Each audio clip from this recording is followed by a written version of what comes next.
Hi everyone, this is Rehab New Friends and welcome for our season 3. Actually, this is not an episode. This is not an episode para start ng ating season 3. So, pero this will be review of season 3. And this is also explain everything kung ano nangyayari kung bakit may pero this episode, this um, podcast is I call it the porn of love. So, dito papasok sa sakop ang season 3 natin. Pero, ano ba talaga nangyayari dito? Actually, in our lives, na-encounter natin sa ating buhay, totoo, mahirap. Mahirap dumating sa point na mahirap kang bumat. Parang nahirapan kang bumanang sa mundo like that. Like, you can control people. Ito, di mo makontrol ang tao kung may gusto ka sa mga tao or like, may gusto ka talaga na ito yung tao na gusto mo. Pero may mga tao na sisira sa sarili. Sira sa buhay mo. Either sasaktan ka or iiwan or bigla na lang bibitang na lang talaga bigla. Pero hindi naman wala naman tao yun eh. We're not perfect. Walang perfect sa mundo. Pero it's kind of a pain. Pero sabi nga, lahat naman kasi may reason kung bakit nangyari ang lahat ng hindi natin ma-explain talaga sa lahat ng buhay. May mga rason kung bakit nangyayari ang lahat ng ito.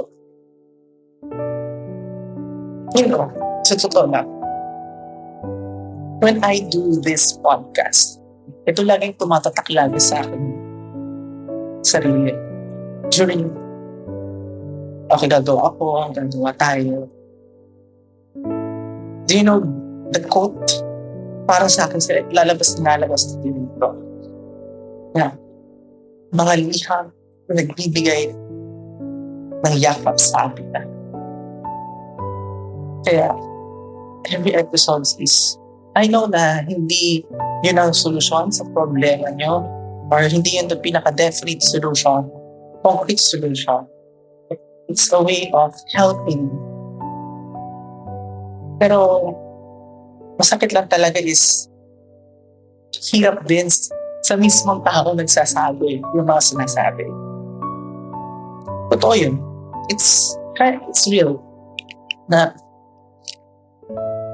hirap itong i-advise ng sarili. Pero hindi naman yun ang pinaka-goal bakit na-establish na. Mahirap isipin na may mga bagay na sa ating sarili na ganun talaga eh. Kahit, alam mo yun,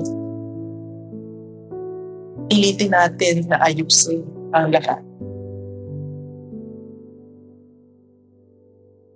Hindi na talaga.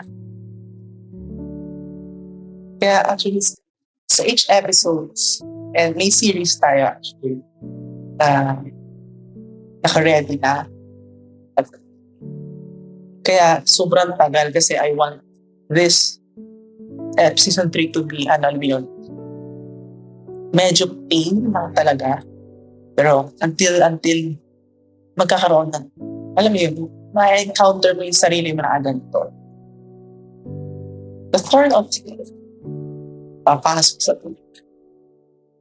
Kaya each episode ng series sa atong season 3 is about thorn of love na matinig talagang yakapin ang love. Napakatinig yakapin ang totoo, ang genuine. Na kailangan madugo ang puso or madugo ang pure heart natin to those people na other can't really understand us. Pero alam mo yun, they can understand. We can understand them, they can understand us. Parang gano'n. Pero alam mo yun, Kaya napakalaga ng communication. Isa, nakakapag-isip tayo, may biya sa ating isip, or parang to the point na nag-overthink tayo. Tapos darating sa point na darating yung reassurance.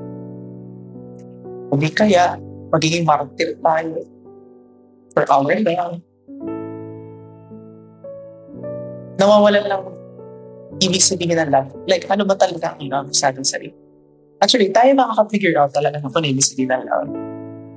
Iba't ibang meaning kasi ang love sa ating sarili. Ito yung love sa harapan niya, ito yung love para sa akin. Pero sana, mag-connect yung love, conceptual love sa isa. Kasi, darating sa point na when you have in a relationship, pag-partner kayo. Pag-partner kayo na naman yung faithful kayo sa nandun yung trust sa isa't isa and transparency na communication. Baga, hindi pwedeng isa lang yung gumagalaw. Kailangan parehas. At this point, di lang naman kayo nasasaktan. Personally, yes. Aminin ko, nasaktan din ako. And while doing this podcast ngayong season 3 na to, it reflects me din. Hindi lang kayo nag-iisa. Marami din sa isa na din. Napakasakit. Sabi nga, kung naranasan natin is either babalik para ayusin or kailangan mo na talaga or may darating na tao ulit. Pero alam mo, mahirap. I know sa inyo mahirap din. Hirap sa atin. Ito. Komplikado na ng mundo. Hindi natin alam kung saan tayo pupunta. Hindi natin alam kung saan tayo lulugar. Na parang nilalaman tayo ng video. Hindi natin makuha yung liwanag na saya tayo. Parang natin genuine happiness natin. Okay, hindi. Kaya, kung nandun kayo sa stage na, alahan nyo lang yung healing matters. Well, healing matters, nagsabi ko hindi yun namang indefinite solution yun. But that's the thinking process. You start na relapse. Tapos, during relapse stage mo, doon mo malalaman na doon kailangan mo i-accept. Dahil minsan, umaasa pa rin tayo na baka sakaling babalik. Ayusin natin talaga siya. Pero kung yun talaga nararapat, wala tayong magagawa. I need to accept it. Mahirap. Napakahirap sa sitwasyon. Alam mo, iba't ibang situation natin. Iba't ibang situation nyo. Pero umaasa pa rin. Sana maaayos na lahat. And then forgiveness. Napatawad mo yung taong in the right timing. And pinaka-final stage is the closure. The closure na sinasabi is closure sa inyong dalawa, pero ang pinakamahalaga yung closure sa sarili mo. Closure sa rin na finally final. Sasarado mo yung libro na kayong dalawa. Napakahirap sa totoo lang. Mahirap. Kahit ako nahihirapan on this or kaya pero may enjoy natin hindi lang kayo na-enjoy natin ang season 3 na ito kasi hindi lang kayo maglalakbay pati ako sabay-sabay tayo maglalakbay sabay-sabay nating damdamin ang mga liham na nagbibigay ng iyak sa atin na kaya sana kayanin natin po. Sakit isipin, pero ganun talaga. Mga tao, ganun talaga.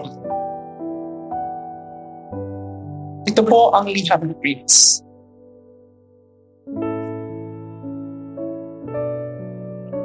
We'll start our podcast, our episode at Saturday at 8 p.m. evening. Kaya muli, ito po ang Liham ni Prince. Magbibigay ng yak, mga liham na magbibigay ng yakap sa ating lahat. That's a good morning, good evening, good afternoon to everyone.